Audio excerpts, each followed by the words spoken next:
Welcome back to our third and final episode in talking about control systems and feedback loops. Let's do a quick review of what we did in the first two episodes. Feel free if you want to just pause and absorb this on your own, or of course, you can watch a video. So, started off just getting on the same page about design, namely, you are at your present state, you want to go somewhere. How do you get there? That's going to be our general definition of design. Talking about homeostasis, which is what our human bodies do to regulate all various vital things. It had a number of examples here. At the visualization of the seesaw, trying to keep it balanced, or the number line and trying to stay at 0. In the last episode, we gave some more formal language and terminology of what you would normally, or how you would normally encounter this topic. So taking the example of controlling the room temperature, and laying out all of these factors, and then mapping it out to this, what we call block diagram. Didn't include that last time, so let's put that there. Block diagram, and if you get into the really more technical things, the terms might be a little different, but you get the general idea here. And another way here, seeing where you are, what you want, seeing what difference there is, and you're going to keep adjusting until you arrive at your point. Then we talked again about those examples. So in this last one, nothing really new, but just a different way to conceptualize what we've been talking about. And this is based on the book called Thinking in Bets, written by Annie Duke. And I actually only just started reading this book. I believe it was published in 2018. It actually showed up on many people's lists of good books to read, sort of in this space, just understanding human decision making, psychology, or just a general good nonfiction read. And so got in line through the public library and e-reading, and I just started reading it. And she uses this framework where I don't think she explicitly calls out control systems and feedback loops, but I think it maps on really well. So let's take a look at that. So in the book, it's all about thinking in bets. And, I do want to say, of course, we're not promoting gambling here, but the game of poker can actually teach us a lot about thinking in bets. And as you read the book, or I'm sure you can read some summaries online, she might have done some presentations before, it's because she is a poker player who, in her training as a poker player, sort of came up with this framework, and it changed how she how she viewed making decisions in life outside of games. And she contrasts it with chess because chess is a good game to learn and it can help your critical thinking, but usually the unexpected doesn't happen in chess, whereas in poker, you may know that bluffing is a key factor, and the decisions that other players make, it's a lot less predictable. And let's take a look at what she talks about. She talks about having a certain belief about a situation, then you make a bet, you do some sort of action, and then you have the outcome or the result. And one of the first main points she makes is that we often, in our decision making, right, so this bet could also be a decision, right, it's hard to figure out if a decision was good based on the result. And sort of talking about skill versus luck, she uses, by example, sports examples often, especially if you're really invested in a team. You're like, oh my gosh, I don't know why the coach or player made that decision, but it's usually only in hindsight that we say that, and we know if the opposite had happened, we might not have that same point of view. And we'll go through that in this example shortly. Let's actually map this way of thinking onto the control systems block diagram that we talked about last time. So at the beginning, you're going to assume you have some sort of belief, okay, about the situation, and also some expectation. All right. And then, depending on the current situation, all right, then you're going to act. You're going to take some sort of action, and then this could also be called a decision or a bet. Okay, I'm going to fill this in just a moment. Then you're going to have the result. So the result or the outcome. Now, here's where, if you have any life experience, you know there's so many unexpected things that you can't control. So, this plant, remember in the previous episode, we said this plant was the room, right? How the air conditioner is pushing out cold air because it's too hot.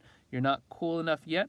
But the room, depending on what the room is made of, it's going to do something with that cold air.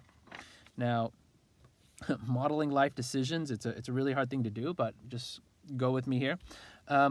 You make that action, but there's all these different things that could happen, okay, in life. And often it's other people, others, or maybe it's the environment, right? Man-made things, natural things. And then here, remember in our previous model, this is how we perceive or how we measure whether or not we've gotten there. But we know that often it is our perception of the situation. That's what we see, but someone else may see it a different way. All right, so let's take a look at here. So she talks about sort of a matrix, your standard 2x2. If you have made what you think to be a good decision and there's a good result, then maybe you could call it skill. If you made a good decision and bad result, all right, then maybe that's because of luck, all right? You had quote-unquote bad luck. If you made a bad decision, but you ended up on the good side, that could also be luck. And if you made a bad decision, bad result, then maybe that's a lack of skill. Now, let's take an example. We talked about driving last time and speed, cruise control, getting to our certain place. So the good decision, we would think, is to obey the stoplight. All right, stoplight, stop sign. We are good law-abiding citizens. Now, on the flip side, we would be, let's say, running, meaning going past when you're not supposed to go past a stop. Now, how could that turn out?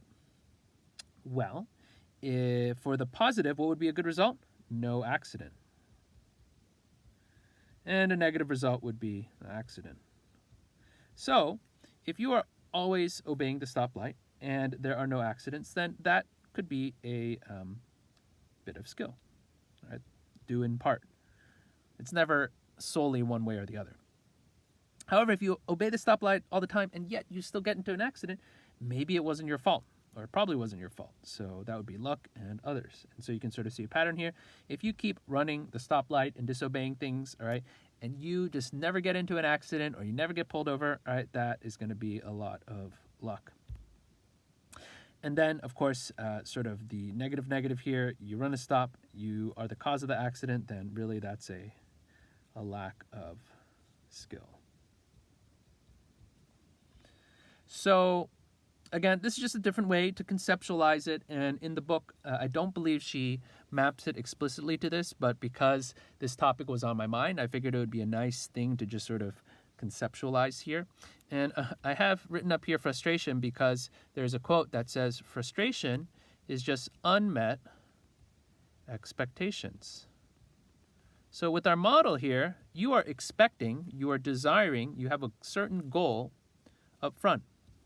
But as you act and as life responds to those actions, if you keep seeing that you are not, right, remember that, let's talk about from last time, what you want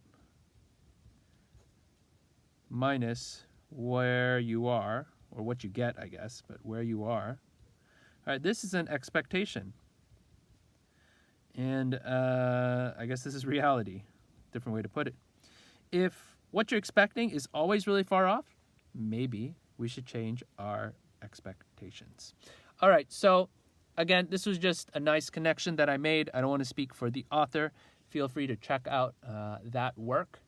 And yeah, so just to go back in time here, I hope through, this is about 30 minutes in total, you can have a good qualitative sense of the importance and prevalence of control systems, both in the natural and in the man-made world, especially in engineering, as we design systems to automatically get to a certain point.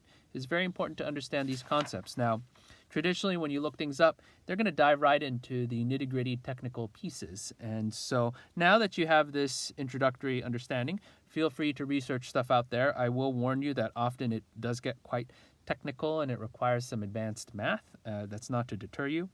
There is a YouTube content creator, Brian Douglas.